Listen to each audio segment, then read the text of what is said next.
Hi, Rick I, the LinkedIn guy. Today I received a question from one of my clients regarding, okay, so how do you connect with people that you don't know? You have several options, so let me explain that. Many times you'll get some recommendations that people that you may want to connect. So what you do is if you click on the person and you ask to connect, if it's a second or third degree connections, you're going to get a whole bunch of options over here plus a default message from LinkedIn to send.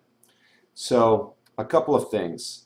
If you click on friend, okay, you get, at least you used to get, this may have changed because LinkedIn changes things constantly, but you used to get 25 messages you can send to your friends, quote unquote, without having to put their email address. I guess LinkedIn assumes that you have 25 friends that you know, and then thereafter you have to put the email address. So sometimes if you put friend and you don't have to click on email address, that's probably why you haven't sent your 25. At other times you're going to click on friend and you're going to be prompted to put an email address. So that's what I know, but it may have changed.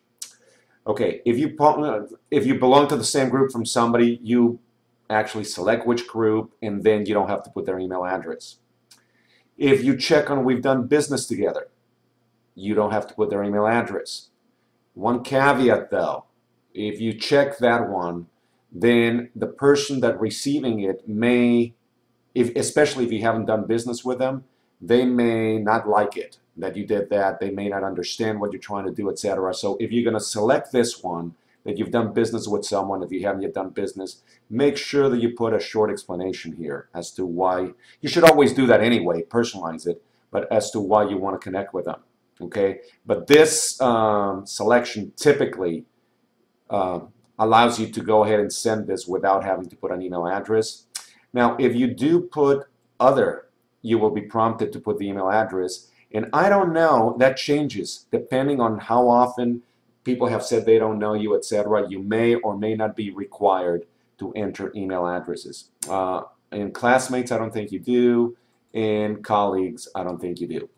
So those are the various options for you to send messages to people. Up here in the personal note, I highly recommend that you at least personalize the message by putting in the person's name without necessarily, so it would be Thomas. At the very least, just write down the name. In this case, I would put Thomas.